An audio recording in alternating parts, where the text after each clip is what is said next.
Welcome back, everybody, and we have the December update, the Winter Convergence Festival. So this is getting released tomorrow, right here, 16th to January 11th. So I'm just gonna mostly skim through this because this was already done in the PTR patch. So yeah, this is basically talking about like your expertise, some festival stuff. So I'm mostly just gonna skip through this. I'm gonna obviously go slow so that you guys can just pause it and just read the patches yourself. So let's get into it. So this, I'm just going to make an overall thing. So basically, in the Winter Convergence Festival, we have basically new armors, weapons, furnishing, skins, consumables, and delightful present gifting emotes. And then they have a new, basically, activities such as Winter Convergence Spirit Decorations, Lost Present Recovery, and Gleamite Collection. And then they have basically the ice skates right down there. Basically, you can loot festive loots, and this will bring special limited time content to auditorium, and of course the dates where it's running through. And then yeah, this is like the caverns right there, and these are the trees that you want to be looting. So those will be in all the cities. So this is in-game content. So I'm just going to kind of skim through this. So basically expertise is now on there on your UI. So when you hit tab on the left side, it'll show like your expertise level. It'll be purple.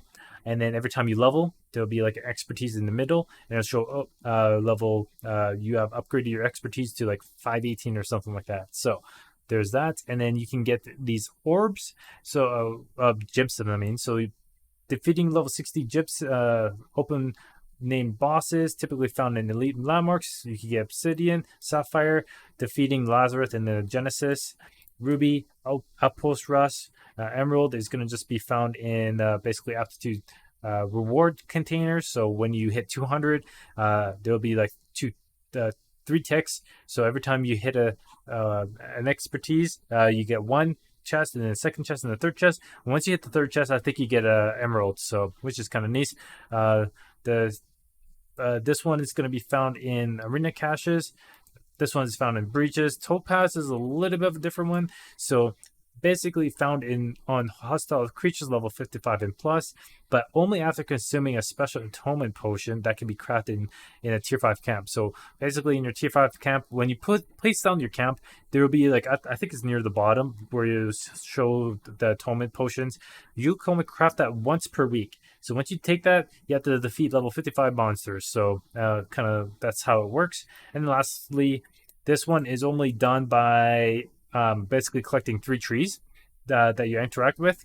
So there's just like the event going on there. So that will be in all your settlements. You just open the presents and stuff, and then you get those gems or gypsum. So basically, the stations are going to be located all end game zones. So like I think Ebon Scale and Shattered Mountains is the ones I know. So just go there in the towns, and then they have like a gypsum machine, and then they basically just done some tweakings and stuff like that. That's pretty much it that they're talking about. More tweaks, and yeah, more bug fixes. And then the timeless shard is something new.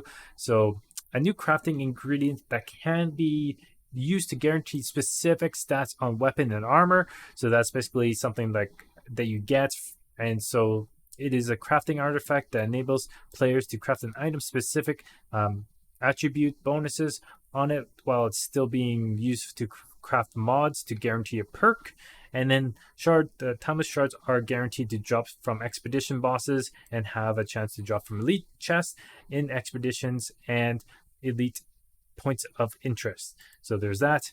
The level it's been up to level 66 with 6 chests provided and expertise bump. Imperial Palace or Destiny, level 66 now with 6 chests and expertise bump. And then breaches are level 66. So there's just been a few adjustments right here. Difficulty reduction there in Midgard, and then they added a chest in the upper Midgard area as well. So you can find that by the name commander as well. And then a few adjustments to difficulties, renaming and relocating. That's pretty much all what that is.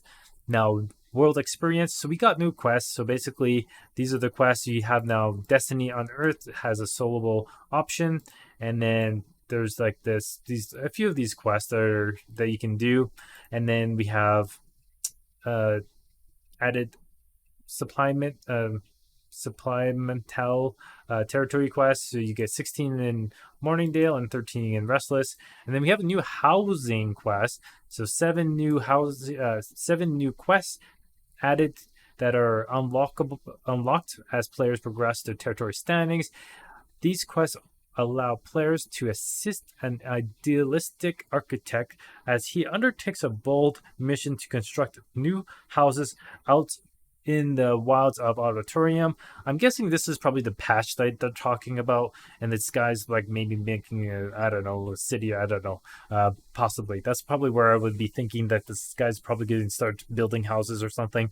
The architect will have house ownership and reward characters with new furniture and decor. And then there's seek out this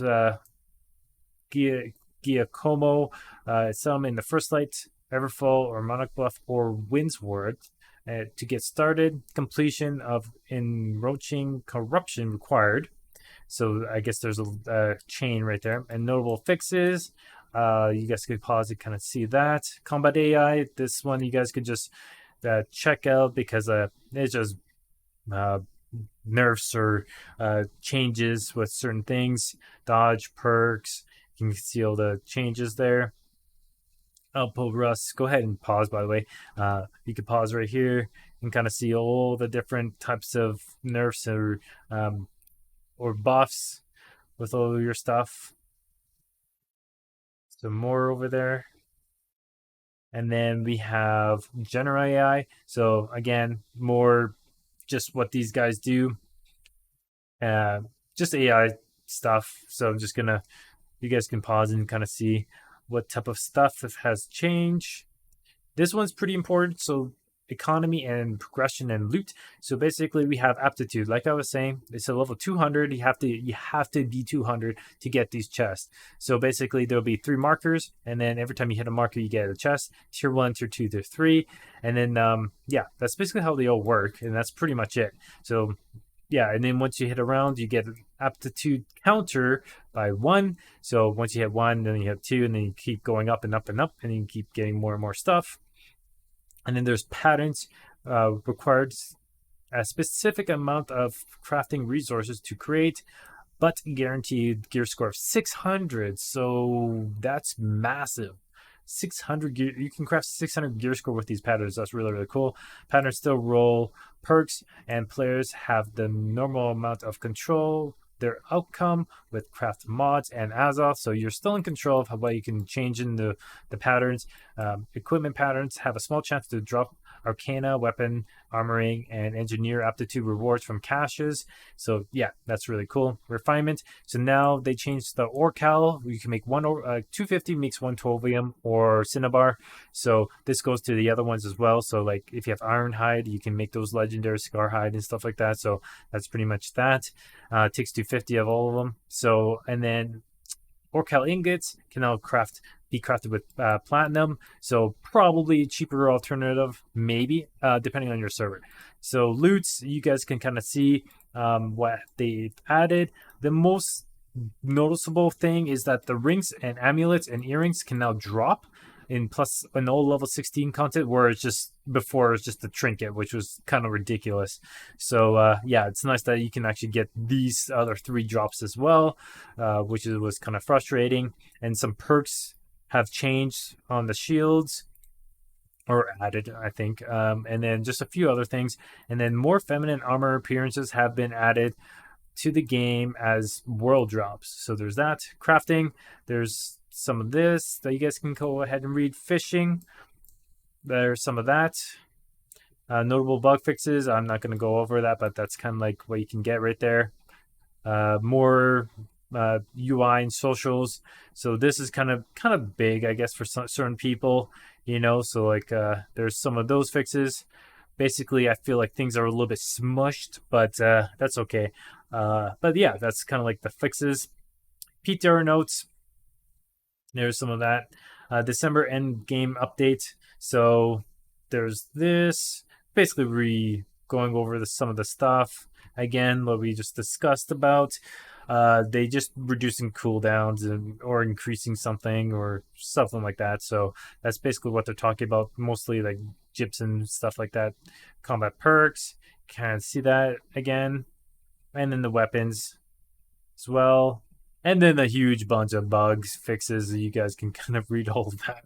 There's a lot. So that's pretty much it. So that's like a really quick summary of all that stuff and what's happening and whatnot. So yeah, like there's a lot that's to go over, but mostly it's just your main focus is going to be on gypsum and aptitude, and also doing some dungeon running and stuff like that, and then a few new quests. So there's quite a few things that they added, which is really nice, and then a lot of bug fixes and some perk changes and outpost rush problems and stuff like that, and just and in general, basically balancements as well. So yeah, it's a pretty big patch. Comes out tomorrow, so I think around like 10 o'clock my time. Like, well, near midnight. I'm gonna be probably trying to get this downloaded because it's good. It's a pretty big one. A pretty big patch to download. So, but yeah, that's pretty much it. And yeah, until then, make sure you guys like and subscribe and hit the bell notifications. I will always be posting lots of videos like guides and everything like that, so make sure you guys go ahead and do that, and yeah, share the content, and I will see you guys in the next video.